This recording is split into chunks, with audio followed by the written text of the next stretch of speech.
A new dispensation is upon us. A new government saddled with everything.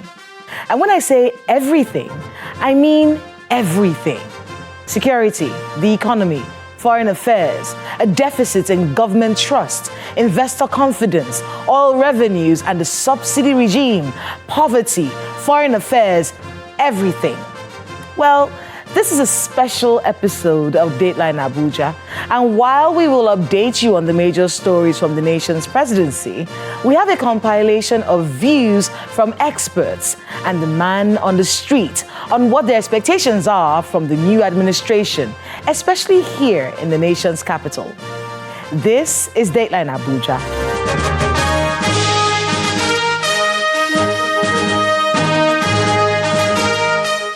Hello and welcome to Dateline Abuja. I am Kayla Megwa. Let's begin with a roundup of the major stories from the nation's capital. Vice President Kashim Shettima says Nigeria's economy will receive a boost under President Bola Tinubu. He said this when he received some visitors, including members of his University of Ibadan postgraduate alumni and members of the 1989 to 1990 set of the National Youth Service Corps, whom he served with in Calabar, Cross River State. This administration is an administration with a foresight, particularly on the economic angle. His Excellency, the Vice President, together with the President, His Excellency Ahmed Bola Tinubu, GCFR, they have a very wonderful track record, particularly on the economic angle, and we believe Nigeria should be patient with this administration. At the end of the day, things will be better. We are here to encourage him on the aspect of all year-round food production. Because if the issue of food is solved in this country, we believe strongly that half of the problem of Nigeria is solved. So we are here to encourage him on the issue of all year-round food production and value addition to food, so that the rates at which our food, is wasted after harvesting can be reduced if there's value addition.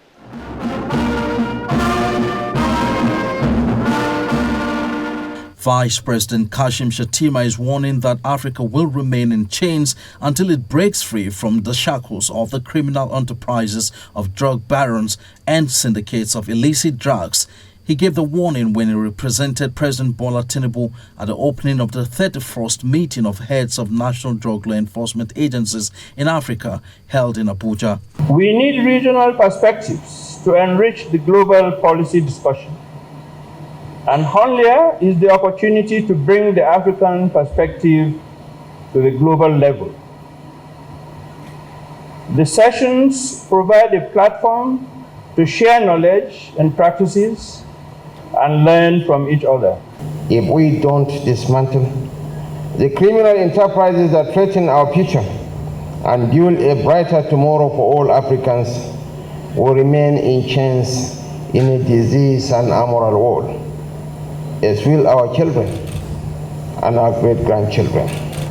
Our strength has always been our proactive actions to prevent any individual or group from turning our countries into a minefield of drug trafficking. So we must prioritize prevention, education, and rehabilitation to empower our youth with knowledge and opportunities. This administration will continue to provide the necessary support, motivation, and tools for the NDLEA to fulfill its mandate. There is victory for us. The leadership of the Trade Union Congress (TUC) and the Nigeria Labour Congress (NLC) have declared a nationwide indefinite strike beginning on Tuesday, the 3rd day of October 2023.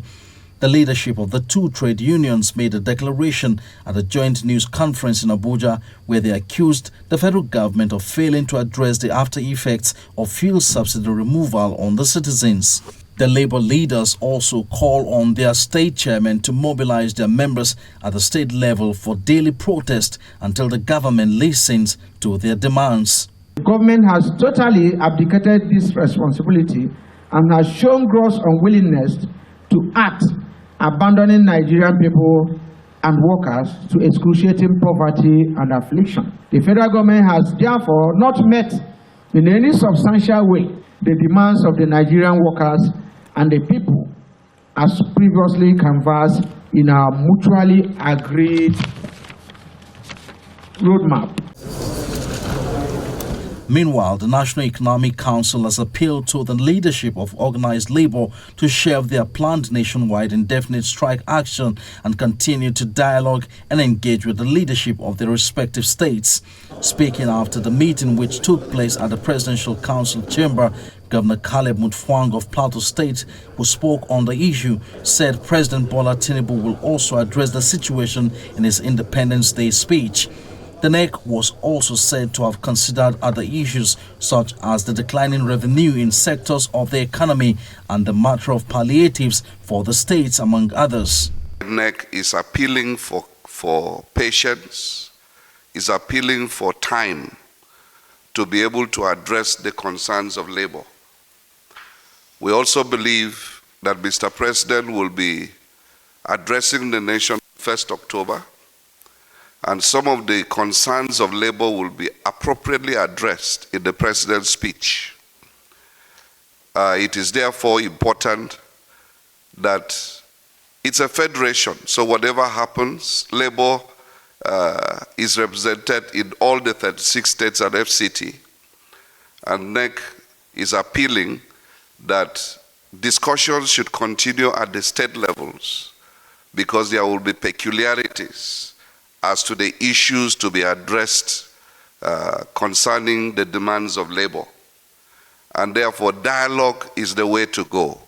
And therefore, NEC is, while expressing genuine concern about the situation in the country, appeals for calm and patience.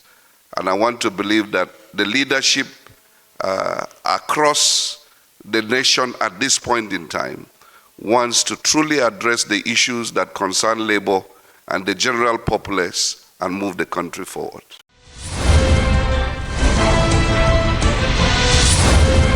Welcome back. This week, we are hopeful. A new administration is upon us, and they have their work cut out for them.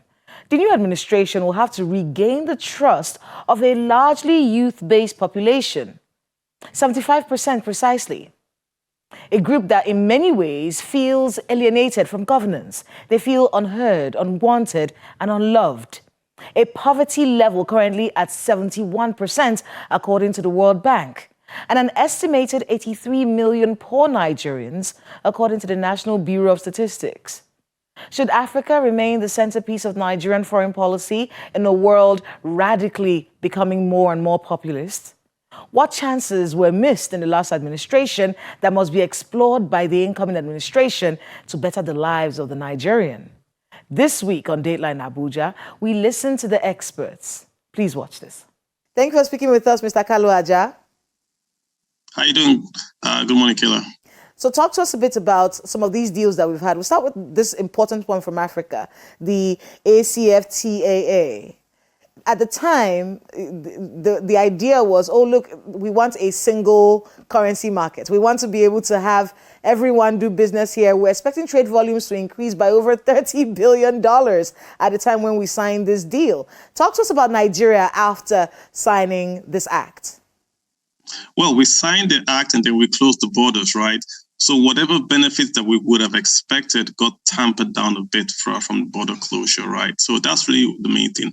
The African Continental Free Trade Agreement, that creates the largest trade bloc by a number of countries. And Nigeria, of course, being the largest economy, should have benefited big time from that. But I think the border closures, the capital controls really killed and took up the momentum that we would have gained.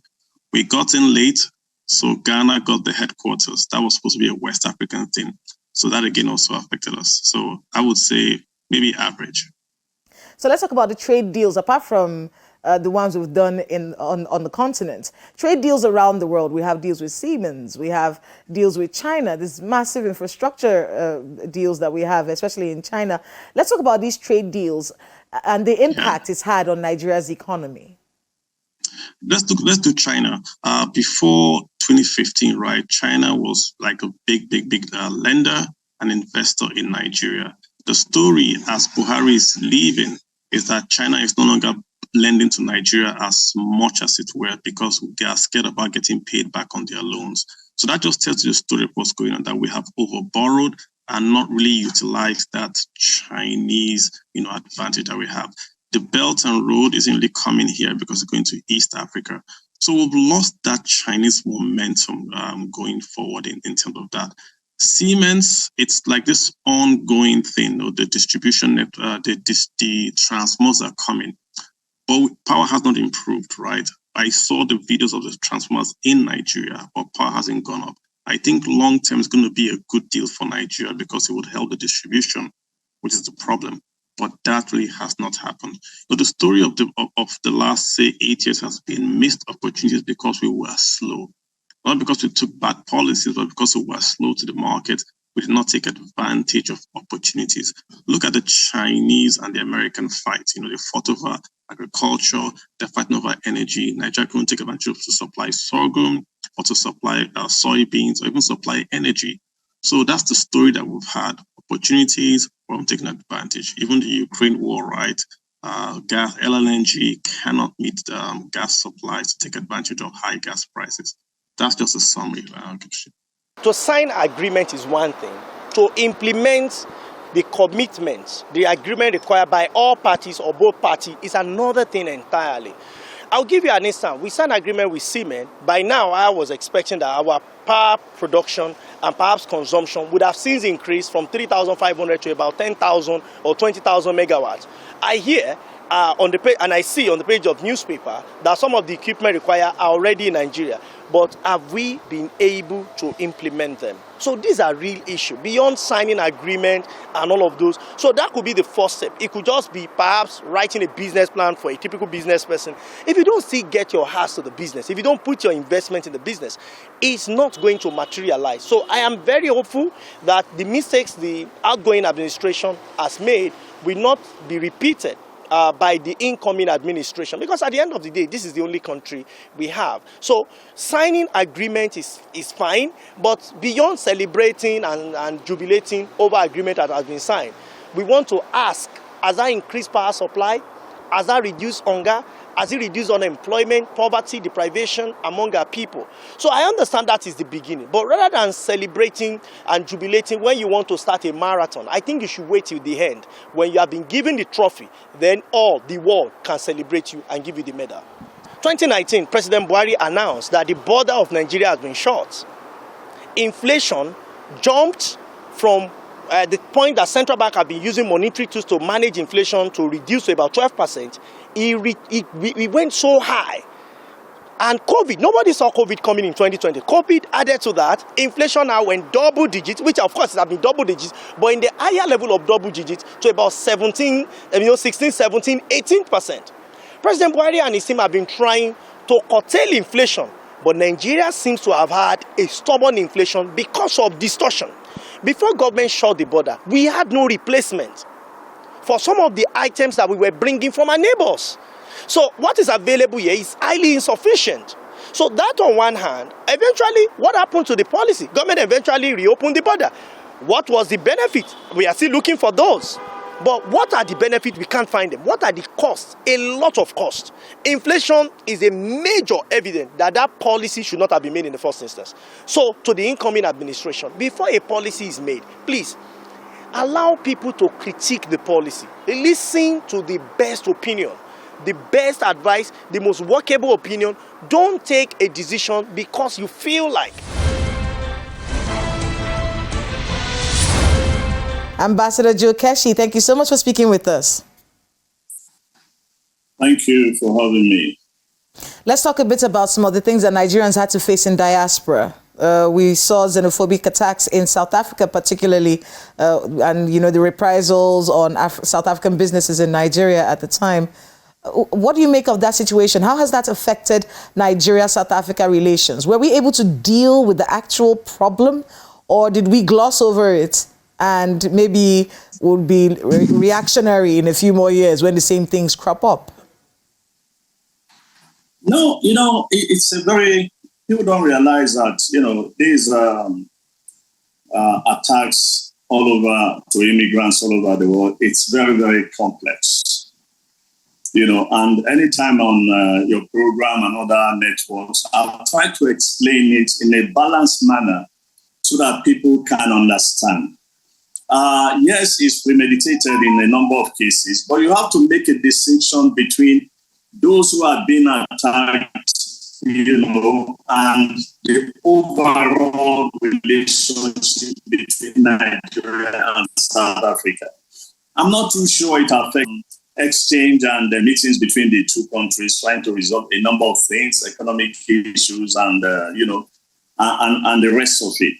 So what you need to understand very clearly is that in a number of countries, not only in South Africa, when the economy is going down, the government sometimes blames foreigners for this. And when that happens, the only foreigners they can get to attack or to deal with are foreigners in the lower segment of the economy. Why am I saying this? There are Nigerians in corporate South Africa. There are Nigerians in the universities in South Africa. These fellows are never attacked.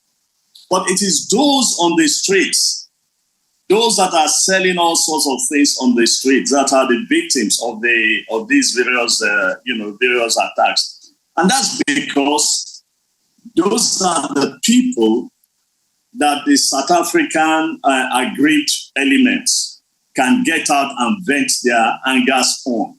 How about you, Ambassador? You've been in war-torn countries before. What are some of the things that the Nigerian government should be doing differently when it comes to diplomatic relations? I think the notion that Nigeria's foreign policy is Africa-centered was predicated on the need to recognize the sovereignty of African countries, equality. It was predicated on the need to fight colonialism, and at the same time to put in place mutual respect among African nations. I think looking at the various challenges, because you see, foreign policy is a function of the domestic policy. And when you have challenges inward, basically you will have to concentrate, and your foreign policy will be tailored towards addressing these challenges. Let me give you an example. About 2 years ago, when the president decided to close our borders in order to curtail the infiltration of small arms, light weapons into the country, illegal shipment, and of course smuggling, and to boost rice production. You see, that was a function of domestic policy that actually affects our foreign policy. So going forward, I think that notion that Africa is centerpiece, I think there's a shift, because a shift must be done, and that shift, if I may, in the resume, say that President Buhari's foreign policy is actually concentric cycle, as was stated by Professor Gambari, that is looking at Nigeria first, her neighbors, and of course, Africa and the international community. So I think there is a shift. And that shift was necessitated because of the various challenges that we have. Look at when he comes in. 20 local government areas were in the control of Boko Haram. And therefore, he had quickly need to establish a robust bilateral relations with our neighboring countries, Chad, Cameroon, Niger, and Benin. And he was able to re-energize and put in place the multinational task force, which actually was solely funded by Nigeria. And if you recall, Idris Dabi's contribution in recognition of that effort was the invasion of Boko Haram from the Lake Chad shores, which actually cleared Boko Haram in collaboration with our armed forces. And today, we have, it is a significant progress, and kudos to the Buhari's government, because people are sleeping with their eyes both closed in Borno and, of course, in the northeast. But that is not to say there are no challenges. There are still challenges, and we could do better. So that notion, I think there is a shift, and the shift is the focus on Nigeria as well as her immediate neighbors, then of course the region, and of course Africa and the world. I think in view of the security challenges that Nigeria is facing, coupled with the mounting debts, you are looking at almost over 40 trillion naira debt burden that the incoming administration will be inheriting. In addition to that, the issue of unemployment. So looking at these challenges, we will have to restructure. There is a need to restructure our foreign policy. And I think if you to come out with strategic policies, I think one will be to develop a strategic military alliance with targeted global superpowers that will at least contribute in the development of our local defense industries. We need to put in place offsets that can impact on the development of our local industries. I'm talking about the ability to produce even the fast-moving spare parts. Look at the Tucano aircraft. It costs us millions of dollars to import them. We have the Super Mushak trainer aircraft that were procured from Pakistan. We have to give kudos to Pakistan and to the president. Of course, it was timely. They were able to come to our aid quickly and upgrade the platforms of our armed forces. But then we need to put in place offsets programs that can impact on the development of our industry, that can produce fast-moving spare parts. Secondly, I think there's the need for us to develop domestic resilience and lay a solid foundation, a robust foundation for economic development so that our country can come out of the woods. If we can quickly get our refineries to contribute, the refineries could process almost about close to about 90 million liters if it is back on track. Looking at what Dangote has put in place, Nigeria should be in a position to be exporting petroleum product outside the country so that you can generate the much needed fund.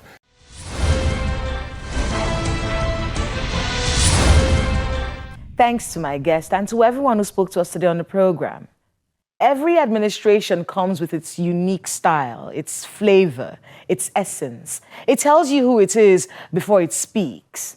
For many Nigerians, it feels like meeting someone new.